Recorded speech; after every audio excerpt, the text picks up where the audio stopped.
شکریہ جی حافظ صاحب، رمضان شریف کی بابرکت رات میں آپ ہمارے پاس ہیں، اللہ کا نام لے کے شروع کریں۔ علی بھائی، پہلا سوال یہ ہے کہ جب دین کی خدمت کرنی ہوتی ہے، دین کا کام کرنا ہوتا ہے، تو گنجائشیں نکلتی رہتی ہیں کوئی نہ کوئی۔ جی کچھ لوگ گنجائش نکال لیتے ہیں کہ خواتین کو بھی انٹرویو دے دیں، چلے اگر ساتھ بیٹھ کے نہ دے تو آن لائن دے دیں۔ پہلے ایسا تھا کہ آن لائن تھا، پھر آہستہ آہستہ وہ ساتھ بھی بیٹھ کے۔ تو آپ ایسی صورت کو کیوں نہیں نکالتے؟ ہمارے مشترکہ دوست ہیں آپ کے پاس، جب انٹرویو کے لیے آتے ہیں وہ کو ہوسٹ کرتے ہیں کسی فیمیل کے ساتھ، تو آپ فیمیل کو الاؤ نہیں کرتے؟ ہاں جی، اس کی ریزن یہ ہے کہ اسلام میں جو سیکس ڈسپلن ہے نا، یہ بہت سخت ہے۔ اس حوالے سے صحابہ کرام علیہم رضوان کی مبارک زندگیوں میں آپ کو کوئی ایسی چیز نہیں ملے گی۔ رسول اللہ صلی اللہ علیہ وآلہ وسلم کی شخصیت ایک یونیک پرسنالٹی تھی، وہ امت کے باپ بھی تھے۔ النبی اولا بالمؤمنین من انفسہم وازواجہ امہاتہم، نبی مومنین کی جانوں سے بڑھ کر ان پر حق رکھتے ہیں، اور نبی کی بیویاں امت کی مائیں ہیں، تو ان کا تو ہمارا ایک باپ اور اولاد والا رشتہ ہے روحانی اعتبار سے۔ پھر نبی صلی اللہ علیہ وآلہ وسلم کے پاس جو نالج تھا، اللہ تعالیٰ کی وحی کی تائید حاصل تھی، وہ انہی کا خاصہ تھا۔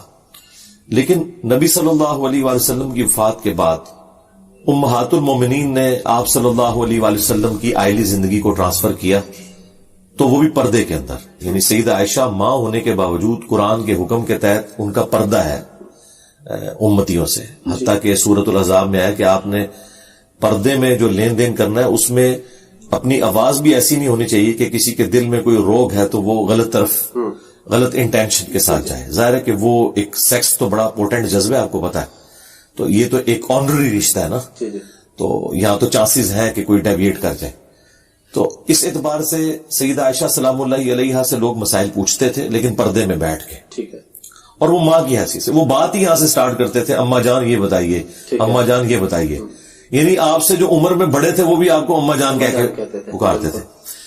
اس کے بعد یہ کوئی لیگیسی چلی نہیں آگے کہ تابعین نے کوئی درس لیے ہوں صحابیہ عورتوں سے یا تابعیہ عورتوں سے، تبع تابعین نے درس لیے ہوں۔ اس لیے میں تو ڈاکٹر فرحت ہاشمی ایک بہت بڑی آج کے دور کی اسکالر ہیں اور قرآن کے حوالے سے ان کی بہت بڑی خدمت ہے، تو میں تو اسٹوڈنٹس کو کبھی یہ ریکمینڈ نہیں کرتا، میل اسٹوڈنٹس کو، کہ وہ ان کے درس سنیں، کیونکہ ان کے جو بولنے کا انداز ہے نا، اس طرح کے انداز کے ساتھ آپ مرد کے ساتھ گفتگو نہیں کر سکتے، یعنی جسے ایک تھوڑا لچے دار انداز، یہ میں ان کے لیے نہیں استعمال کر رہا، میں ذرا آسان اردو میں سمجھانا چاہ رہا ہوں۔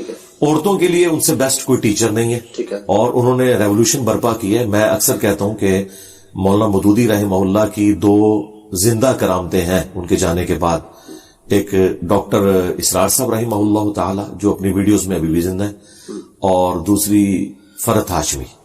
تو یہ یعنی دو لوگوں نے قرآن کے حوالے سے وہ کام کیا جو صدیوں میں کسی نے نہیں کیا، اور نہ صرف قرآن کے حوالے سے کام کیا بلکہ ایسے اسٹوڈنٹ پروڈیوس کیے کہ جنہوں نے قرآن کی آواز دنیا کے ہر کونے تک پہنچائی، اور ان کے اندر وہ پیشن پیدا ہو گیا کہ ہم نے اب اس دعوت کو لے کے چلنا ہے۔ تو یہ جو آج کل علماء کا یہ والا سلسلہ شروع ہوا ہے نا جی، کہ جس میں یہ عورتوں کے ساتھ اس طریقے سے انٹریکشن کرتے ہیں، یہ انتہائی خطرناک ہے، اور میں یہ سمجھتا ہوں کہ یہ شیطان کا ایک بہت بڑا وار ہے علماء کو میلائن کرنے کے لیے۔ یہ آہستہ آہستہ وہ داخل ہوتا ہے نا۔ اب دیکھیں جامعہ ترمذی میں حدیث ہے اور سنن نسائی الکبریٰ کے اندر موجود ہے، نبی علیہ السلام نے فرمایا کہ جہاں دو اجنبی مرد و عورت ہوتے ہیں، تیسرا ان میں شیطان ہوتا ہے۔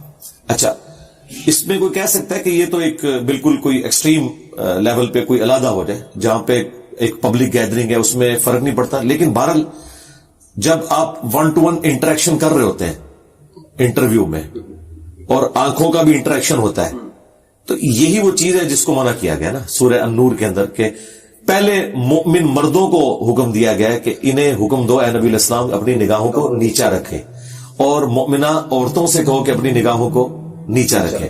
یعنی مرد و عورت جو ہے یہ آپس میں اس طرح کا کوئی انٹریکشن نہیں کر سکتے نامحرم انٹرویو والا۔ اب دیکھیں، مجھے بتائیں سورہ نور کے ہوتے ہوئے میں کس طرح یہ لوگوں کو الاؤ کروں کہ وہ قرآن کی تعلیمات کے خلاف چلتے ہوئے یہ والا معاملہ کریں انٹریکشن کا اس اعتبار سے۔ تو میرا خیال ہے عورتوں میں ایسے یعنی ایسی اینکرز موجود ہیں جو ان کا اچھا انٹرویو کر سکتی ہیں، تو وہ کریں اور اچھے طریقے سے اپنی بات ان تک وہ پہنچائیں، بہت اچھی بات ہے۔ لیکن مردوں کے ساتھ جب انٹریکشن ہوگا نا جی، وہ پھر بقول خان صاحب کے خطرناک نہیں خطرے ناک ہو جائے گا. اور بات پھر آگے یعنی ایک اس طریقے سے اس میں شیطان داخل ہوتا ہے کہ باقی لوگ پھر جو باتیں کرتے ہیں اور پھر دل کا روگ جو ہے وہ بعض اوقات سامنے آنا شروع ہو جاتا ہے. ظاہر ہے شیطان تو ہر ایک بندے کے ساتھ اٹیچ ہے نا. تو اس اعتبار سے آپ دیکھیں اسلام میں عورت کی آواز کا بھی مرد کے پوائنٹ آف ویو سے پردہ ہے. بخاری مسلم میں حدیث ہے اگر مرد امام بھول جائے گا تو مرد اسے سبحان اللہ کہہ کے غلطی پر مطلع کریں گے اور عورتیں سبحان اللہ نہیں کہیں گی, تصفیق ہاتھ پہ ہاتھ ماریں گی.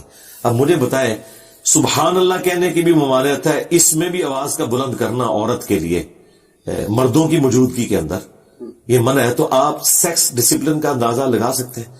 فرائیڈ نے تو کچھ عرصہ پہلے ہمیں بتایا نا کہ سب سے امپورٹنٹ جذبہ سیکس کا ہے, لیکن اسلام نے تو بہت عرصہ پہلے کہہ دیا زین للناس حب الشہوات من النساء. اس میں کوئی عورتوں کی تسلیم نہیں ہے, ان کے لیے آنر ہے کہ عورت اللہ تعالیٰ نے ایک اٹریکٹفل چیز بنائی ہے, اسی لیے اسے پردے کا حجاب کا حکم دیا گیا, یہ اس کے لیے آنر ہے. یعنی مرد کے ساتھ اگر اسے کمپیئر کیا جائے تو وہ اسے پازیٹیولی اس اعتبار سے دیکھے. عورت کا مطلب ہی ہے پردے کی چیز. ہم کہتے ہیں ستر عورت, مرد کی چھپانے کی چیز, تو چھپانے والی عورت کا مطلب ہی چھپانے کی چیز ہے. تو یہ عورت کے لیے آنر ہے کہ مرد اس کے لیے کما کے لاتا ہے, اسے گھر میں ایک ملکہ بنا کے رکھتا ہے.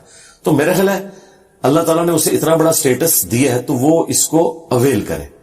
تو یہ سیکس کے پوائنٹ آف ویو سے میں سمجھتا ہوں جو اسلام کا ڈسپلن ہے نا, واقعی سیکس اتنا پورٹنٹ جذبہ ہے کہ یہ ڈسپلن ایسا ہی ہونا چاہیے تھا. میں اکثر اپنے بھائیوں سے کہتا ہوں مجھے اسلام کی دو چیزیں بڑی پسند ہیں. ایک عقیدہ توحید, توحید ایسی ہونی چاہیے تھی کہ اللہ کے سوا کوئی نہیں, ہاں نہ وہ اللہ کا کوئی قریبی ہے نہ کوئی دور کا, بس اللہ اللہ ہی ہے, تاکہ آپ گاڈ اورینٹڈ ہو اور اللہ کے سوا ہر ایک کا ڈر آپ کے دل سے نکل جائے. اور دوسری چیز سیکس ڈسپلن, یہ اتنا غیر معمولی جذبہ ہے مرد و عورت کا کہ اس میں شیطان داخل ہو سکتا ہے. بڑے بڑے بنی اسرائیل کے عبادت گزاروں کو شیطان نے ورگلا دیا, اور سب سے بڑھ کر میں جب سورہ یوسف پڑھتا ہوں تو کانپ اٹھتا ہوں کہ اللہ تعالیٰ فرما رہا ہے کہ اس عورت نے یوسف کا قصد کیا اور یوسف بھی کر لیتا اگر اپنے رب کی برہان نہ دیکھتا. اندازہ کریں یوسف اس عورت کا قصد کرتا جو اس کی ماں تھی,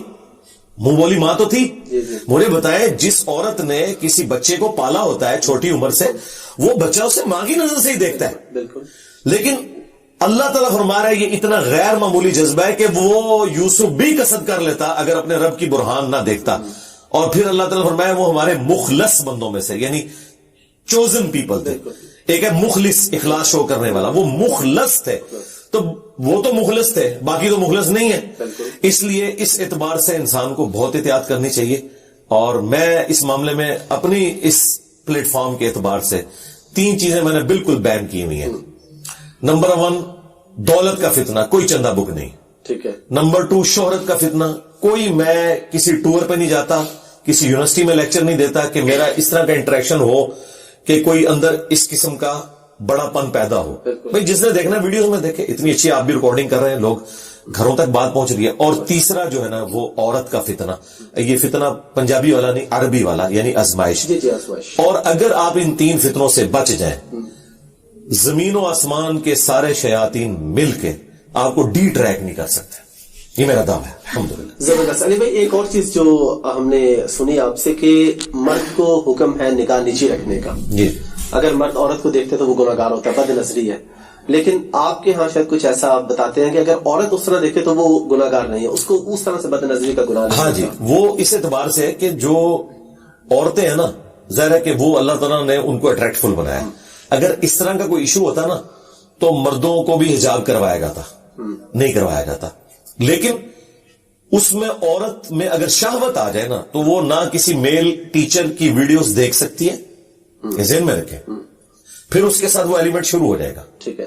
لیکن مرد جو ہے نا ان اینی کیس, چاہے شہوت انیشلی ہو یا نہ ہو, اس نے عورت کو نہیں دیکھنا, اس سے بات نہیں کرنی, الا یہ کہ اب جس طرح کسٹمر ڈیلنگ ہے وہ ایک الگ چیز ہے, اور باقی معاملات وہ یعنی ایکسیپشنز ہیں, وہ اپنی جگہ موجود کہہ سکتا کہ میری نظر صاف ہے, میری نیت صاف ہے. نہیں, ناٹ ایٹ آل.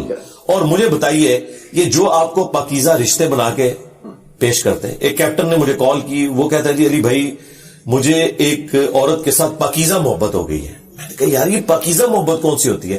وہ پاکیزہ محبت اس کو کہہ رہے تھے کہ ہماری اچھی دوستی ہے لیکن ہم ایک دوسرے کو ٹچ نہیں کرتے. کسی اور کے لیے پاکیزہ محبت یہ ہوگی کہ دوستی ہے اور ٹچ کرنے کی حد تک ہے، اس سے آگے نہیں بڑھتے. ہاں تو یہ بڑھتے تھیندے تھیندے بندہ تھین جاتا ہے. میں نے کہا بھائی اسلام میں جو پاکیزہ دوستی ہے وہ میاں بیوی کا رشتہ ہے. سنن ابن ماجہ میں حدیث ہے تم نے کوئی بھی دو محبت کرنے والے میاں بیوی سے بڑھ کر نہیں دیکھے ہوں گے. تو نبی الاسلام نے جو رشتہ بتایا وہ تو میاں بیوی کا ہے. اس طرح کا تو کوئی رشتہ نہیں ہے جی پلانٹ ارتھ پہ. سب سے اسٹرانگ مضبوط، بلکہ جسے وہ ہمارے استاد ڈاکٹر جاوید غامدی صاحب، ڈاکٹر تو میں آنری طور پہ انہیں کہہ رہا ہوں، وہ فرماتے ہیں نا کہ یہ خدائی رشتہ ہے ایک زمین کے اوپر. ظاہر ہے کہ یہ آپ کا جو خاندانی سسٹم ہے وہ سارے کا سارا اسی کے ساتھ جڑا ہوا ہے نا. تو یہ ایک رشتہ اللہ تعالیٰ نے رکھا ہے، تو اس رشتے کو آپ انجوائے کریں. اللہ تعالیٰ قرآن میں فرما رہا ہے تمہاری بیویاں تمہاری کھیتیاں ہیں، وہ تمہارا لباس ہے تم ان کے لباس ہو. یعنی لباس اور انسان کا کوئی پردہ نہیں ہے. یہ ایسی بہترین انداز میں اس رشتے کو بتایا گیا ہے کہ اس کے بعد تو کسی اور دوستی کی ضرورت ہی نہیں. میں کہتا ہوں